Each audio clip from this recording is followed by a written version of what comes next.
ultimately something that is going to work out well for us here in Florida or in the United States of America. There's not a real groundswell for this from amongst the average citizen. I think this is something where you have a lot of folks, not just in the United States, but internationally. Sometimes they convene in places like Davos, and they have these ideas to try to do this. Now, what are they actually trying to do? Well, one of their big targets is domestic energy production. They do not like us producing more oil and gas. They do not want us to be energy independent. And that's a bad policy because I think we all know whether we're energy independent or not only affects your bottom line in terms of the energy that you have to consume to go to work, to live, and to do the basic things we all do, have businesses to operate, but also it affects our national security. When you have to go to foreign countries that are hostile to us to try to get energy, that is not a good place to be in. But what ESG wants to do is they want to put a premium against that type of business. It's also bad for our national security. When you're doing this stuff with ESG, you are increasing the costs that businesses have to comply with here in the United States. Why does that affect our national security? Well, one of the major things facing our country that we need to do is recapture all the supply chains and bring them out of China and get them back here. You had a situation when COVID hit, almost every single thing that people needed was produced in China. Why would you want that when this is a country that is not an ally of the United States? And so that really helps China, ESG. It gives them an even bigger competitive advantage than they already have with how they don't follow and do fair dealing. So we don't want to go down that road either. It also violates the fiduciary duty that executives have to the shareholders of the publicly traded companies. If you think about it, your pension money, your retirement money is likely invested in some of these funds, and those funds should be done to try to produce the best result for you using the available investment options. Well, what ESG says is, no, we're not going to do, even if it would do a better return, we're not going to allow you to invest in certain areas. You're not allowed to invest in oil and gas. You're not allowed to invest in disfavored areas. So they're constricting the ability of people to invest your money, and obviously that means you're going to not do as well as you otherwise could have. Sometimes people will try to say that you do better with this, but that doesn't make any sense, because if you don't have ESG, you can invest in green stuff if it's profitable. There's no restriction on that. You invest in what is best. ESG restricts the ability to do that. And if you think about what they're doing, if they're advancing a political agenda, if it's a corporate executive, they're using shareholder assets to do that. They're using people's pension money and 401k money effectively to advance a political agenda, and that is not an appropriate use of corporate power. This also ends up going when they evaluate, like if a bank evaluates different companies, they will use things called so-called social credit scores.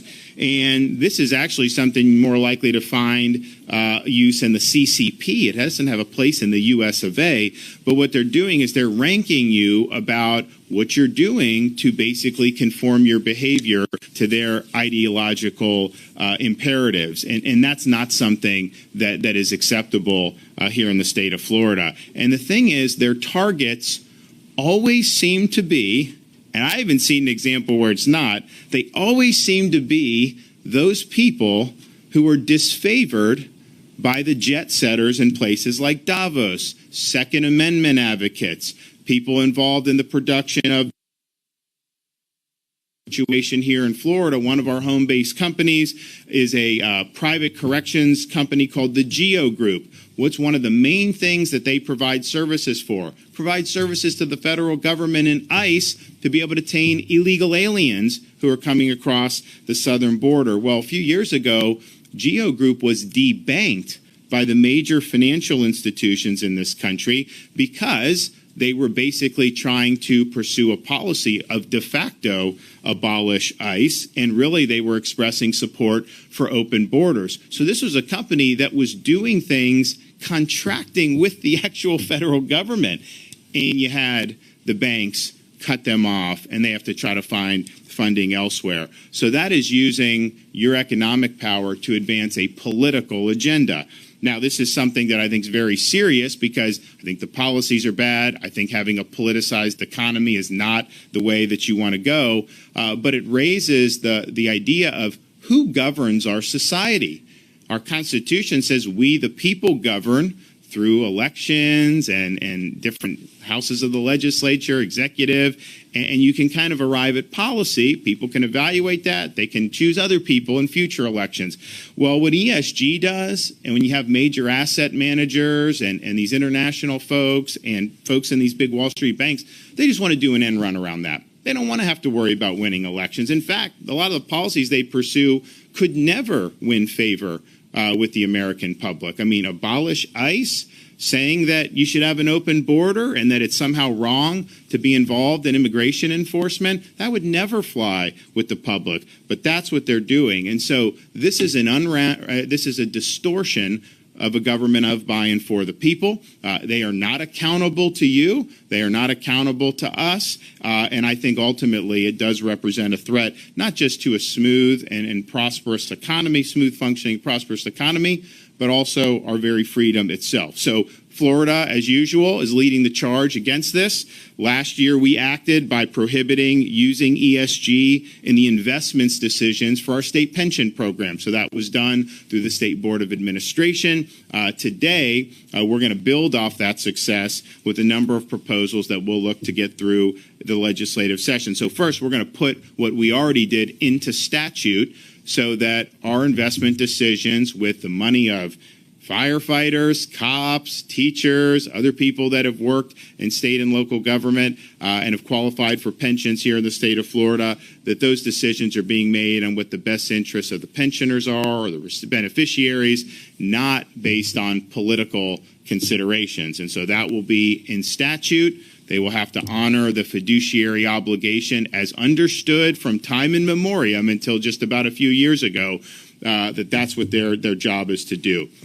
We are also going to enact protections for Floridians against discrimination by big banks and large financial institutions for their religious, political, or social beliefs.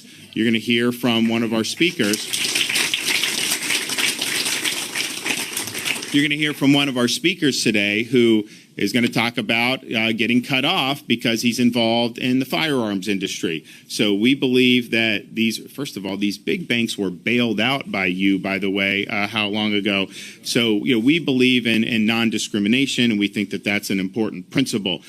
We are also going to, in the state of Florida, prohibit these same institutions from using so-called social credit scores in making banking and lending decisions. That is a way to try to change people's behavior. It's a way to try to impose politics on what should just be economic decisions. And so we're making sure to protect this as a sphere of economic decision-making, not political activism.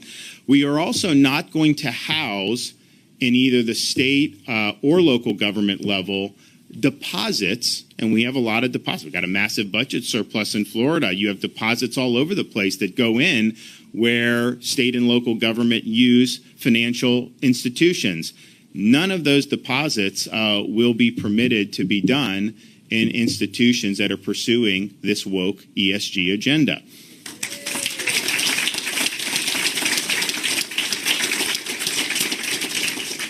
And we're also finally going to make sure that ESG is not infecting other decisions at both the state and local government. So no investment decisions at the state or local government with ESG, no use of ESG in procurement and in contracting, and no use of ESG when issuing local or state bonds. So I think we've done more with these proposals than any state in the country.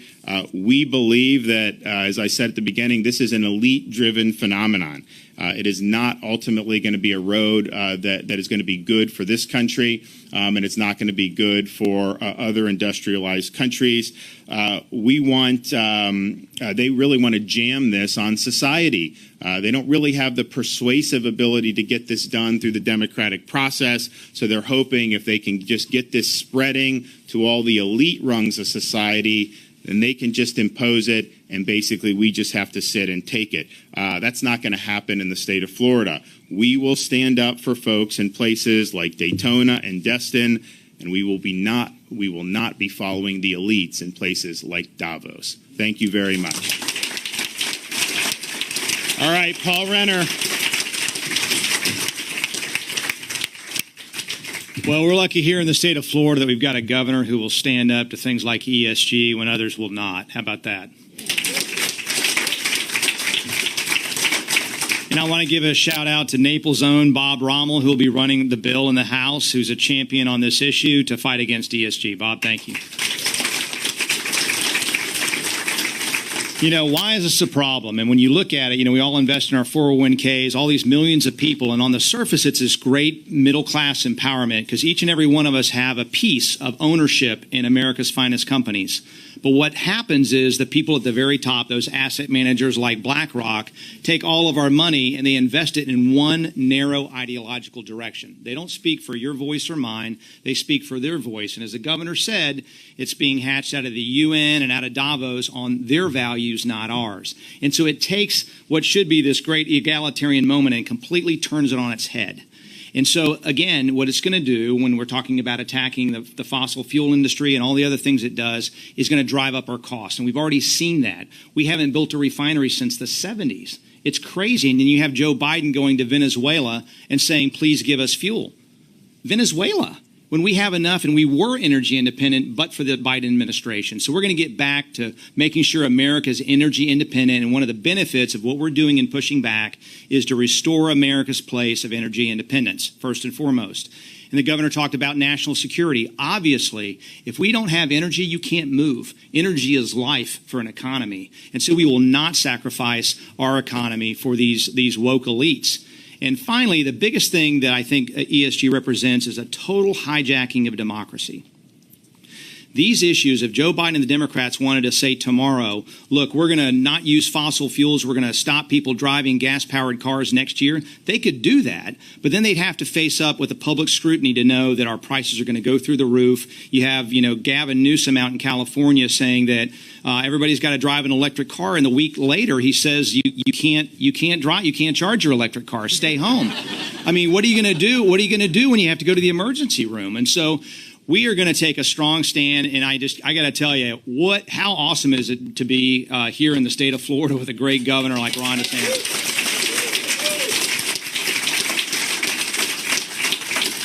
So, hey, and you know what? We're just getting started, right, Governor? So we look forward to Bill and Senate President Pasadomo, another native here of Naples.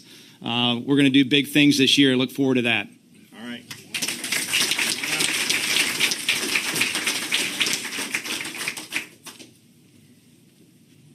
Well, welcome, Governor, to my district. We always love having him here, and if you come back once a week, that'd be fine with us.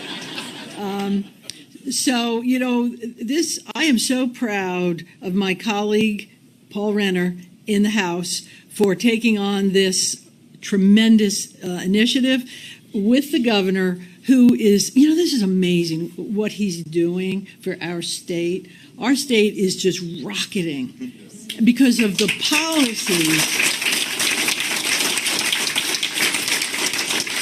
And and this is the thing, the governor is doing things that we all wish we could do, and having the courage to stand up and do the things that those of us who are a little bit quieter can do. And I am so honored and proud to serve with him and with Paul Renner in this legislature, because we are doing some really, really good things for our state. So I was just going to say something, when we're talking about ESG, I try to bring it down to the level of us. Now, how many of us have stocks and whatever? We invest and we have a money manager or whatever, even through a pension plan. Do we ever vote? Do we ever vote for what stocks they're going to invest in? No, because I know I have relied upon the company that invests my funds to invest. We can't do that anymore, because those companies don't really care about the return for us. They just care about ideologies. So I'm going to try to start, when you get those proxy things, I don't know if it helps, but you may want to start looking at them, because we're going to put some policies for our state workers to make sure that we give them the best return possible. But for those of us who are out there, with our own retirement, I'm going to try to start voting, because we're going to have to. And the kind of things that our governor is putting in place here will make it easier for us. So I'm just so thrilled that we have this announcement in my district. And, I look forward to having the governor come back here again and again and again to sign all these bills. Thank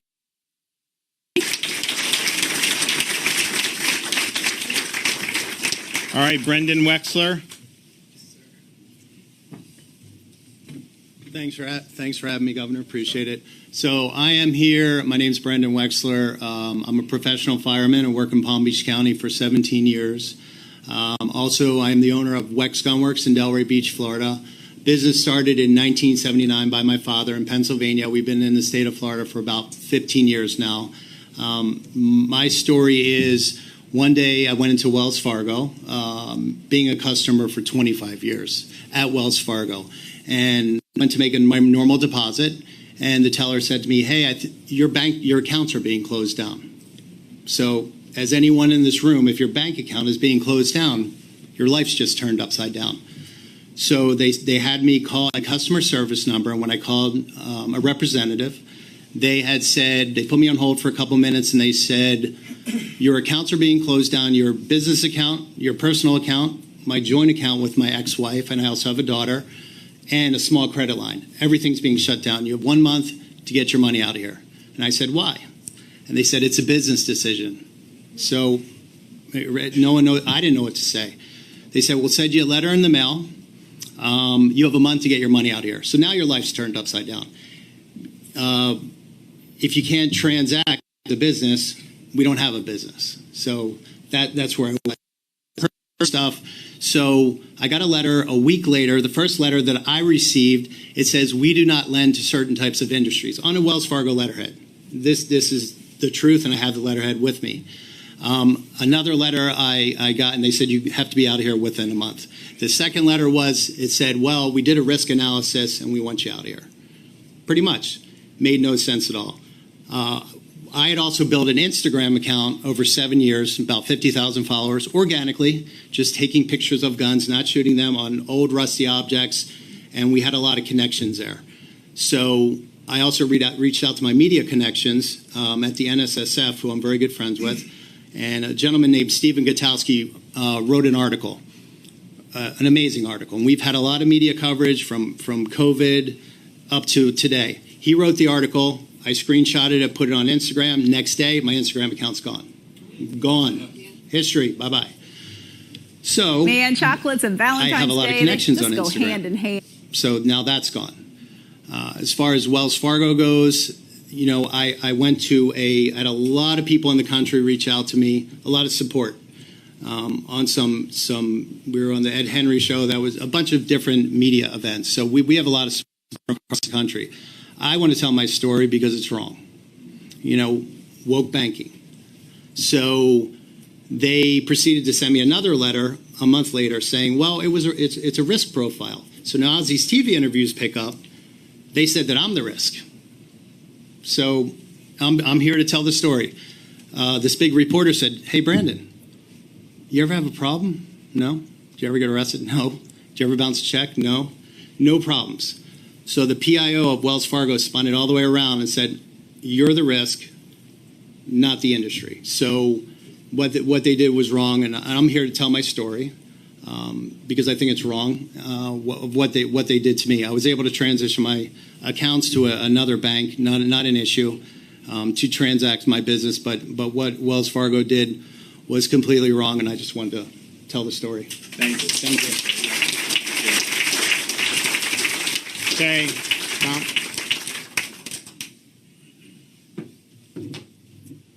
Thank you, sir. Yep.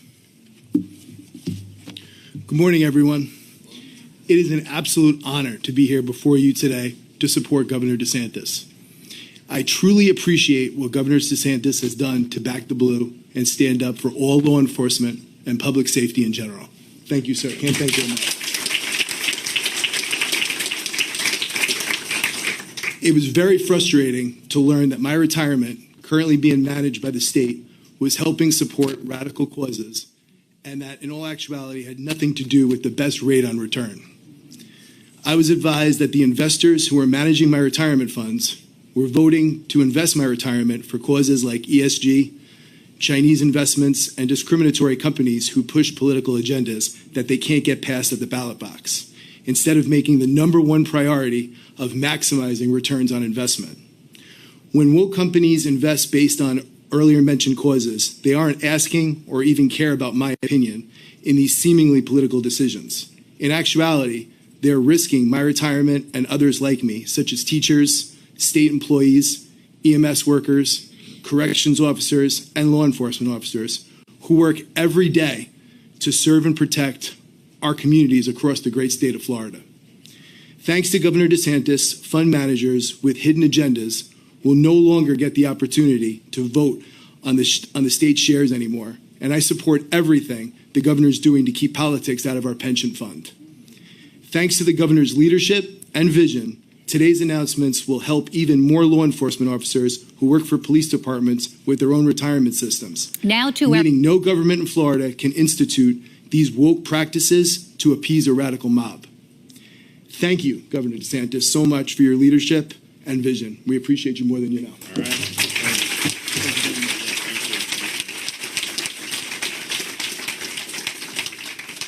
Well, I think this is going to be something that's really going to be great. I think you're going to see other states probably follow Florida's lead on this and that, I think that'd be very, very good. But ultimately, we just have to come to grips with the idea, the banking and the finance. I mean, that's only one aspect of all these different aspects of society where a lot of powerful elites are trying to jam down politics and impose an ideological agenda. You see it in big tech. Obviously, you see it in universities. You see it really across the gamut, and you see it in the bureaucracies in terms of some of the stuff you see coming out of D.C. It's insane. So freedom, I think, the free state of Florida, yes, absence of the COVID restrictions are very important, but freedom's also freedom to live your life free from this agenda being jammed down your throat, free for you to think for yourselves and to make your own decisions. And so we are intent on preserving that very important freedom here in our state. Okay, have any questions back there? Yes. Hi, Governor. Good morning. I wanted to ask you about the letter today from the College Board. Late Saturday, they denounced the Department of Education's decision on the African American Studies course to remove it, calling it politically motivated. And who should respond to that? So the College Board was the one that in a Black Studies course put queer theory in, not us. They did that. They were the ones that put in intersectionality. They put in other types of neo-Marxism into the proposed syllabus. And man, this is the proposed course. So our Department of Education looked at that and said, in Florida, we do education, not indoctrination. And so that runs afoul of our standards. And, you know, many people agree with that in other states. We were just the only ones that had, you know, the backbone to stand up and do it because they call you names and they demagogue you when you do it. But look, I'm so sick of people not doing what's right because they're worried that people are going to call them names. We're doing what's right here.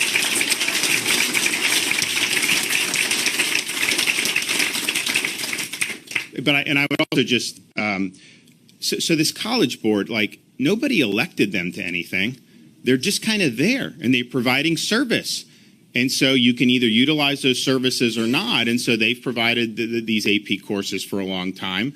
But, you know, there are probably some other vendors who may be able to do that job as good or maybe even a lot better. So I've already talked with Paul, and I think the legislature is going to look to reevaluate kind of how Florida's doing that. Of course, our universities can or can't accept College Board courses for credit. Maybe they'll do others. And then also just whether our universities do the SAT versus the ACT. I think they do both, but we're going to evaluate kind of how all that process goes. But at the end of the day, we highlighted things that were very problematic. It wasn't just people like me saying that. Across the political spectrum, people were saying that, like, you know, this really is junk. Why don't we just do and teach the things that matter? Why is it always someone has to try to jam their agenda down our throats?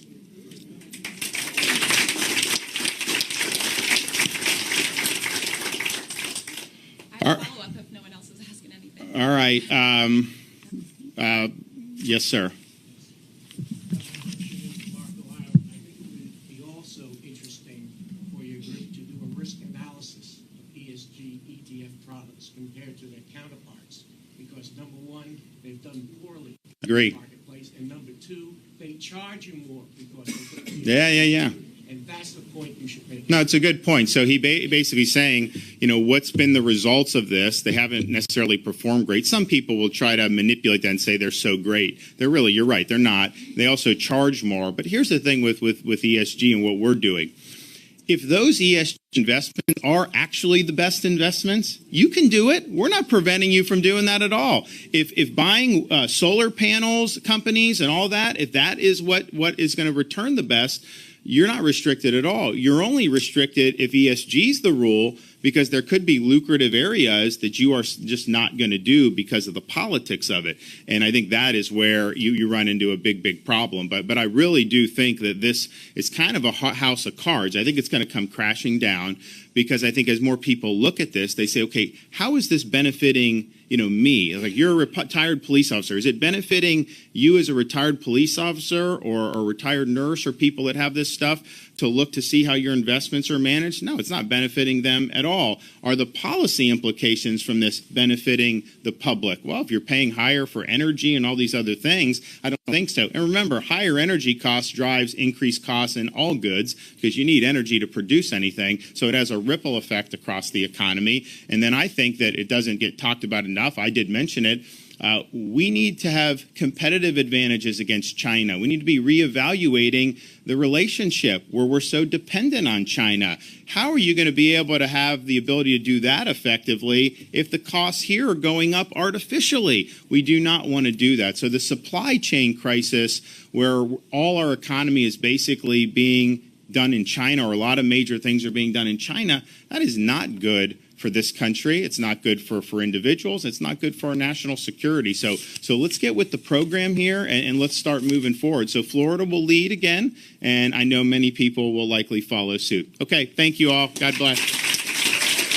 Which way am I going?